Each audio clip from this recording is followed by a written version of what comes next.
ദേശാഭിമാനി മുഖപ്രസംഗം 2025 ഏപ്രിൽ 14.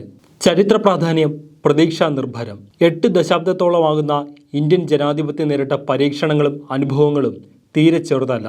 ഈ ജനാധിപത്യ ക്രമത്തിൽ നമ്മുടെ നീതിന്യായ സംവിധാനം എവിടെ നിൽക്കുന്നു എന്നതും പലപ്പോഴും ചർച്ചയായിട്ടുമുണ്ട്.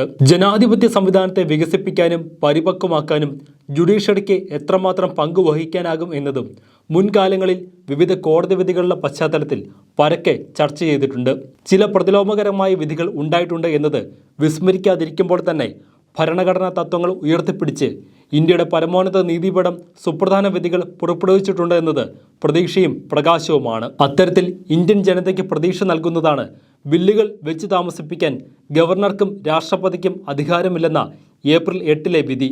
ഇന്ത്യൻ ജുഡീഷ്യറിയുടെ ചരിത്രത്തിലെ ഏറ്റവും തിളക്കമാർന്ന വിധി. ജനാധിപത്യവും ഫെഡറലിസവും സംരക്ഷിക്കുന്നതിൽ പരമോന്നത നീതിപീഠത്തിന്റെ സുപ്രധാന ഇടപെടൽ.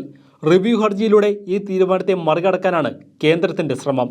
451 പേജുള്ള ആ വിധിയുടെ വിശദാംശങ്ങൾ പുറത്തു വരുമ്പോൾ നിയമസഭ പാസാക്കിയ ബില്ലുകൾ അനന്തമായി വെച്ച് താമസിപ്പിക്കാൻ രാഷ്ട്രപതിക്കും വീറ്റോ അധികാരമില്ലെന്ന് സുപ്രീം കോടതി കൃത്യമായി പറഞ്ഞു വച്ചിരിക്കുന്ന കാര്യവും വ്യക്തമാക്കുന്നു. ബില്ലുകൾ ഗവർണർ രാഷ്ട്രപതിക്ക് അയച്ചാൽ 3 മാസത്തിനകം തീരുമാനമെടുക്കണമെന്ന കർശന നിർദ്ദേശമാണ് പരമോന്നത നീതിപീഠത്തിൽ നിന്നുണ്ടായിരിക്കുന്നത്. നിയമസഭ പാസാക്കുന്ന ബില്ലുകൾ അംഗീകാരത്തിനായി ലഭിക്കുമ്പോൾ രാഷ്ട്രപതി അവ അന്യായമായി വെച്ച് താമസിപ്പിക്കുന്നത് ഭരണഘടനാ തത്വങ്ങൾക്ക് വിരുദ്ധമാണ്. രാഷ്ട്രപതിയുടെ തീരുമാനത്തെ സംസ്ഥാനങ്ങൾക്ക് കോടതിയിൽ ചോദ്യം ചെയ്യാം. ബിൽ ഭരണഘടനാപരമാണോ എന്ന് പരിശോധിക്കേണ്ടത് സുപ്രീം കോടതിയാണ്. ചുരുക്കി പറഞ്ഞാൽ രാഷ്ട്രപതിക്കും കൃത്യമായ പെരുമാറ്റ മര്യാദകൾ കോടതി നിർദ്ദേശിച്ചിരിക്കുന്നു. 10 ബില്ലുകളിൽ തമിഴ്നാട് ഗവർണർ RN രവി സ്വീകരിച്ച നടപടി നിയമവിരുദ്ധമാണെന്ന് പ്രഖ്യാപിച്ച വിധിയിലാണ് രാഷ്ട്രപതിക്കും കോടതി നിയമം പറഞ്ഞുകൊടുത്തത്.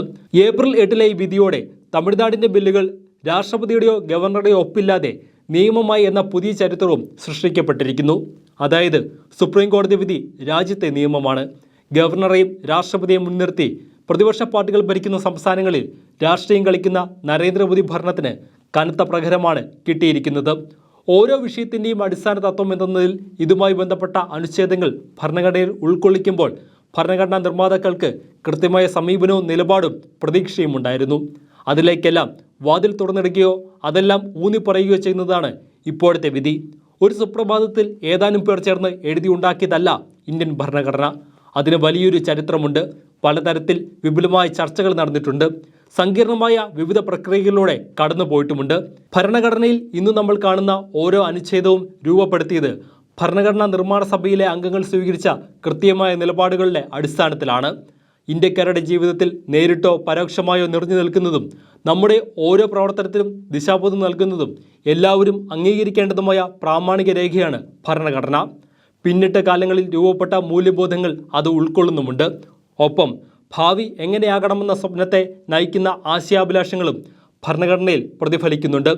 ഗവർണർമാരെയും രാഷ്ട്രപതിയെയും യൂണിയൻ സർക്കാരിനെയും ഇക്കാര്യങ്ങൾ ഓർമ്മിപ്പിക്കുന്നതാണ് justice JB Pardiwala, justice R Mahadevan എന്നിവരടങ്ങുന്ന ബെഞ്ചിന്റെ വിധി. ബില്ലുകളിൽ രാഷ്ട്രപതി തീരുമാനമെടുക്കുന്നതിന് സമയപരിധി വേണമെന്ന് ഭരണഘടനാ സഭയിൽ വാദിച്ചവരുടെ ആശങ്കകൾക്ക് പ്രവചന സ്വഭാവമുണ്ടെന്ന് വിധിന്യായത്തിൽ സുപ്രീം കോടതി വിലയിരുത്തുന്നുണ്ട്. ഗവർണർ കഴിയും വേഗം തീരുമാനമെടുക്കണമെന്നാണ് ഭരണഘടനാ വ്യവസ്ഥ. രാഷ്ട്രപതി സമയബന്ധിതമായും കാര്യക്ഷമമായും പ്രവർത്തിക്കുമെന്നാണ് ഭരണഘടനാ സഭ പ്രതീക്ഷിച്ചത്. ഈ ആശങ്കകളും പ്രതീക്ഷകളും കണക്കിലെടുത്ത് ഭരണഘടനാ വ്യവസ്ഥയിൽ ഊന്നി തന്നെയാണ് തീരുമാനമെടുക്കാൻ ഗവർണർക്കും രാഷ്ട്രപതിക്കും സമയപരിധി നിശ്ചയിച്ചത്. ബില്ലുകളുടെ കാര്യത്തിൽ രാഷ്ട്രപതിയുടെയും ഗവർണറുടെയും തീരുമാനത്തിന് സമയപരിധി വേണമെന്ന് Sarkaria commission, justice Punchhi commission, ഭരണഘടനാ പ്രവർത്തന അവലോകന കമ്മീഷൻ എന്നിവ നിർദ്ദേശിച്ച കാര്യവും കോടതി ചൂണ്ടിക്കാട്ടുന്നു. അങ്ങനെ എല്ലാ അർത്ഥത്തിലും ഭരണഘടനയും ജനാധിപത്യവും ഫെഡറലിസവും സംരക്ഷിക്കാൻ ഉതകുന്നതാണ് രാജ്യത്തിൻ്റെ ഉന്നത നീതിപീഠത്തിൻ്റെ ഇക്കാര്യത്തിലുള്ള വിധിന്യായം.